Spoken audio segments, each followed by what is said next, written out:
రైతన్నా మాయన్న రైతన్నా మా నెత్తురు నీవే సత్తువ నీవే అన్న. అజయ్ వేమూరి యూట్యూబ్ ఛానల్లో వీడియోలు చూస్తున్నటువంటి రైతు సోదరులందరికీ నమస్కారం అండి. మీరు మన channel Ajay Vemuri YouTube channel subscribe చేసుకుని లైక్ చేసి షేర్ చేసి అలానే బెల్ ఐకాన్ యాక్టివేట్ చేసుకోండి. నేను చేసేటువంటి కొత్త ప్యాడీ వెరైటీస్ అన్నీ కూడా వీడియో చేసిన వెంటనే అప్లోడ్ చేయగానే మీకు నోటిఫికేషన్ రూపంలో మీకు వస్తాయి. ఎప్పటికప్పుడు మారుతున్నటువంటి వాతావరణం కానివ్వండి, మారుతున్నటువంటి విధానాలు కానివ్వండి, ఎప్పటికప్పుడు కొత్త వరి వంగడాలు వస్తూనే ఉన్నాయి. వాటిలో గింజ నాణ్యత బాగుండి సన్నగా ఉండి తెగుళ్ళను తట్టుకుని అత్యంత దిగుబడి వచ్చేటువంటి వెరైటీలు ఏమైతే ఉన్నాయో అవన్నీ వీడియోలు చేసి నేను మీకు పెడుతూ ఉంటాను.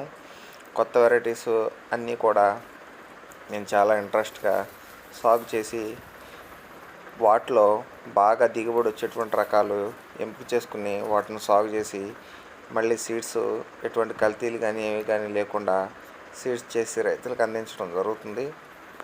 అలానే ఇప్పుడు మీరు చూస్తున్నటువంటి రకం KNM 7715 అండి. 7715 KNM. పంటకాలం వచ్చేసి 135 రోజులు. సన్న రకం అండి ఇది.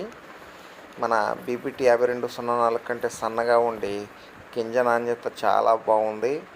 అట్లానే నేను ఈ వీడియో చేసిన తర్వాత హార్వెస్టింగ్ చేసిన తర్వాత కాటాలు వేస్తే మనకి 75 కేజీల బస్తాలు 54 బస్తాలు వచ్చిందండి. ఇది చాలా మంచి ఈల్డింగ్ వచ్చింది. అది ఖరీఫ్లో వచ్చింది. మనకి రబీలో ఇంకా ఎక్కువ వచ్చే అవకాశాలు ఉన్నాయి.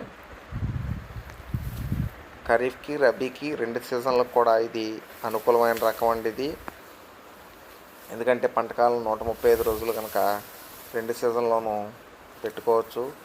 పక్కన ఎవరన్నా 150 రోజుల వెరైటీ పోసినట్లయితే మనం వాళ్ళు నార్లు పోసిన తర్వాత 10 రోజులు ఆగి పోసుకుంటే సరిపోతుంది. అది 125 రోజుల రకం మన పక్కన ఎవరన్నా పెట్టుకునేటట్లయితే మనం ఒక 10 రోజులు ముందుగా నార్లు పోసుకుంటే వాళ్ళతో పాటు హార్వెస్టింగ్ వచ్చేస్తుంది. ఇది మధ్యస్థ కాల పరిమితి కలిగిన రకం కనుక అన్ని పంటలు పక్కన ఉన్నటువంటి రైతులు ఎక్కువ రోజులు కానివ్వండి తక్కువ రోజులు కానివ్వండి ఏ పంట వేసినా కూడా మనం వేసుకోవచ్చు.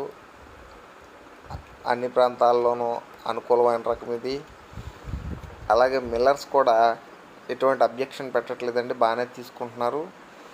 మనకి చేను మీద పడిపోయే అవకాశం కూడా లేదు. కాండం బాగా బలంగా గట్టిగా ఉంది. కంకిలో గింజలు కూడా మనకి 450 నుంచి 500 గింజలు ఉన్నాయండి. గింజలు కూడా బాగున్నాయి. దుబ్బు చేత కూడా బాగుంది. మనం దగ్గర నాటేయించాం. దూరంగా నాటు పెట్టిస్తే ఇంకెక్కువ దుబ్బు చేసేది. ఇప్పుడు కూడా మనకి 25 నుంచి 30 పిలకల మధ్యలో చేసింది ఇది. ప్రతి తల్లికర్ర పిల్లకర్ర కూడా పక్కన వచ్చినటువంటి పిల్లకర్ర కూడా తల్లికర్రతో పాటుగా సమానంగా కంకేసింది. గింజల్లో పెద్దగా తేడా లేదండి. 450 నుంచి 500 ఉన్నాయి గింజలు. కంకి చూడవచ్చు మీరు, చాలా పెద్ద కంకి, ముద్ద కంకి, పొడవ కంకి అండి. ఇది సన్నగా ఉంది గింజ కూడా. దీని 1000 గింజల బరువు వచ్చేసి మనకి 12 గ్రాములు అండి. ఇది BPT 5204 మనకి 13.5 గ్రాములు ఉంటుంది 1000 గింజల బరువు. ఇది 1000 గింజల బరువు వచ్చేసి మనకి 12 గ్రాములు మాత్రమే ఉంది. అంటే BPT 5204 కంటే సన్నం ఉంటుంది. ఇది ఆర్నర్ల 15048 మాదిరిగా ఉంటుంది గింజ, సన్నగా పొడవుగా. మార్కెట్లో మంచి డిమాండ్ ఉంది ఈ రకం. అలాగే రైతు సోదరులందరూ కావాల్సిన వాళ్ళు కనిపిస్తున్నటువంటి నెంబర్కి కాల్ చేసి బుక్